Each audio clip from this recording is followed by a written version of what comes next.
데일리 브리핑. 네, 오늘은 워싱턴 DC 미국 한인 유권자연대 김동석 대표와 함께합니다. 김 대표님 안녕하십니까? 네, 안녕하세요. 네, 어제 슈퍼 튜즈데이 어떻게 평가를 하십니까? 뭐 누구든지 예상한 대로 트럼프의 네. 질주가 계속 이어졌다. 독주죠. 사실 그 선거 방송 처음서부터 늘 그 미국 대통령 선거는 한쪽 당은 이미 뭐 조 바이든이 다시 나오는 게 확실하니까 있고 공화당 쪽을 보면서 이제 선거를 관찰하는 건데요. 네. 그래서 여태까지 공화당 예비 프라이머리를 이렇게 설명하고 말씀 나눴는데 어제 그 슈퍼 투스데이가 15곳에서 동시에 15곳이죠. 민주당은 이제 15곳에 아메리카 사모아 보태져 가지고 16곳이 되고 그렇게 동시에 치러졌는데 역시 예상했던 대로 공화당 안에서는 버몬트 동부 지역의 동북부 버몬트에서 니키 헤일리가 이겼습니다. 한 5, 6% 차이로요. 그러니까 지난 일요일 날 실시된 워싱턴 DC 안의 프라이머리에서 니키 헤일리가 이기고서 그다음에 어제 버몬트에서 헤일리가 이기고 어제까지 25개 주니까 절반이 진행됐거든요. 네. 니키 헤일리 2곳에서 이기고 나머지 다 트럼프의 독주다. 이렇게 결론이 났습니다. 네. 자, 제가 여기서 한 가지 궁금한 게 있는데요. 니키 헤일리가 후보로 나섰을 때 초반에는 좀 에너지도 좀 좋았고 그리고 선거 자금도 좀 많이 받았어요. 그죠? 그랬는데 그거를 왜 계속 밀어붙이지 못하고 중간에 이렇게 흐지부지하게 됐는지 그 페인이 어디에 있는지 궁금해요. 경쟁을 하려면 도전하는 사람이 열세 있는 사람이 얼마나 씩씩한가. 예. 그리고 거기에 씩씩함에 자기 힘이 있어야 되는데 예. 원래 니키 헤일리는 공화당 내에 한 10명 이상의 후보들 중에 작년 초반서부터 후보들 중에 그 중간 성적에 들어오지도 못했었는데 네. 그때 다 후보로 나온 공화당 후보들도 다 트럼프의 이 마가 위세에 별로 트럼프가 아니라면 내가 1등이다. 다 그랬지 트럼프하고 경쟁을 하겠다. 이런 게 별로 없었습니다. 어떻게 보면은 빛깔만 후보인 걸로 지내온 거죠. 그런데 니키 헤일리가 자기 힘으로 경쟁이 된 게 아니고 공화당 내에 트럼프를 지지하지 않는 세력이 45 내지 50%가 있습니다. 네. 네. 그런데 그쪽 세력을 대표하는 치고 나오는 후보가 없으니까 네. 그쪽 세력 중에서 공화당에 자본을 대는 큰 손들이 지난해 11월 초순에 들어서야 트럼프 대안을 만들어서 트럼프를 좀 어퍼컷을 날리면 위협을 하면 트럼프가 우리 이쪽 중도적이고 자기 반대표의 편의 정책도 만들어낼 거다라는 전략적으로 대안으로 다 니키 헤일리를 내세워가지고서 니키 헤일리는 자기가 돈이 없는데 네. 이 공화당 큰손들이 돈을 내가지고 앞서서 캠페인을 다 해준 거죠. 미국은 그 선거운동 돈이 엄청 많이 듭니다. 네. 그러니까 트럼프가 니키 헤일리를 상대하는 게 아니라 공화당 내에 자기를 지지하지 않는 전통적인 온건하고 중도적인 공화당 세력들하고 싸워온 거죠. 그래서 지금 아나운서께서 처음엔 힘이 있는 것 같이 보였다 그럴 때는 네. 그런 측면이 강하게 나왔기 때문에 이제 니키 헤일리가 그래도 선전을 한다 이렇게 보였었는데 사실 내면의 얘기를 보면은 뉴햄프셔 프라이머리가 끝난 다음에 플로리다로 트럼프가 그래도 내가 되니까 당신네들 얘기 좀 들어보자 해가지고 돈줄들을 다 소집을 했어요. 네.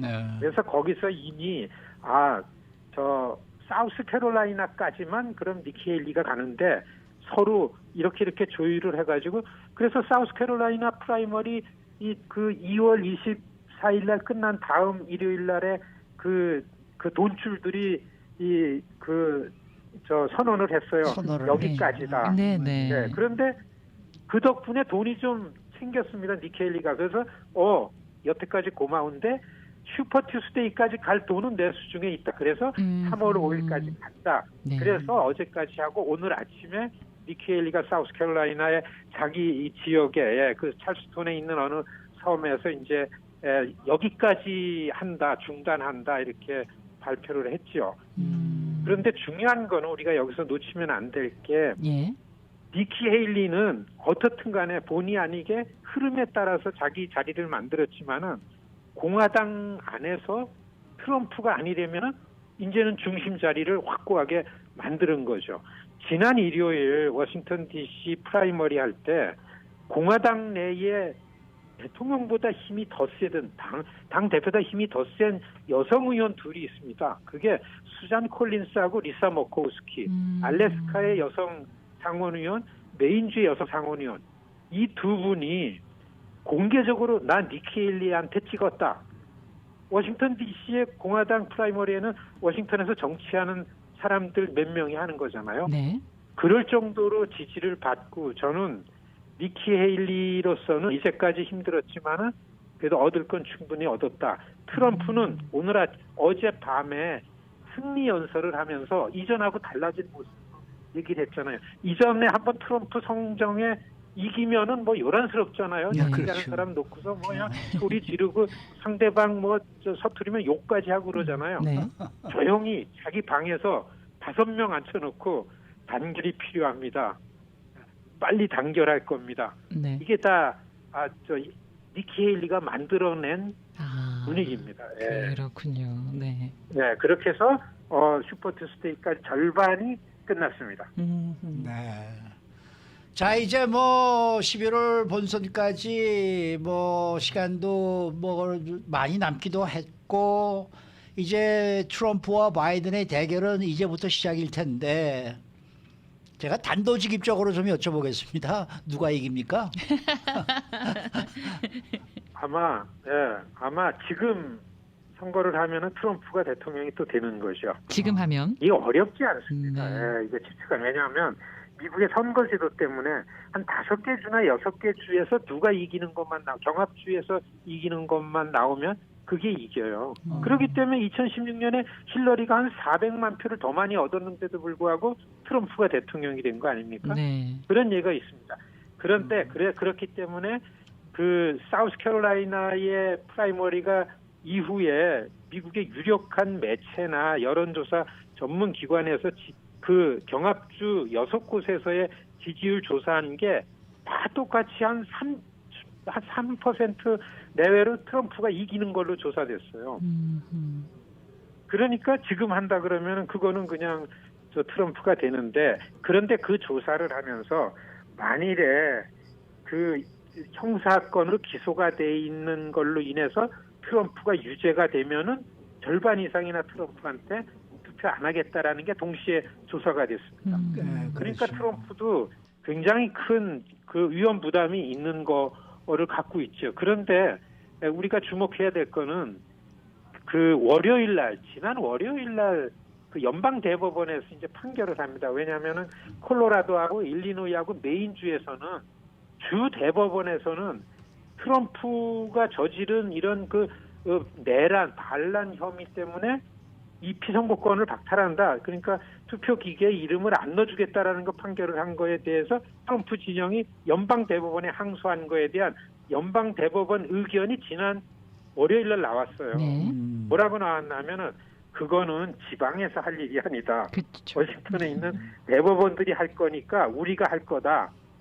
거기에 내용은 대통령 임기 중에 저지른 형사건에 대해서는 대통령에게는 면책특권이 있냐 없냐라 이런 적이 없었기 때문에 대법원에서 이거는 심사숙고하게 논의하고 이렇게 판결하는데 금방 할 수가 없는 거다라는 이런 메시지가 나왔죠. 그러니까 전문가들은 법원의 판결은 이 선거가 끝날 때까지 미룬다라는 메시지가 거기에 있다라는 걸로 이제 이해를 하니까 전문가들은 특히 민주당 쪽 전문가들은 바이든 캠페인 하는 사람들아 자꾸 사법 리스크를 가지고 이길 수 있다 그러지 말고 상대방 갖고 캠페인을 하지 말고 바이든이 어떻게 해가지고 다음 대통령을 할 건가 해가지고 이렇게 선거 운동을 해야 된다라는 얘기가 굉장히 갑자기 많이 나오게 됐죠.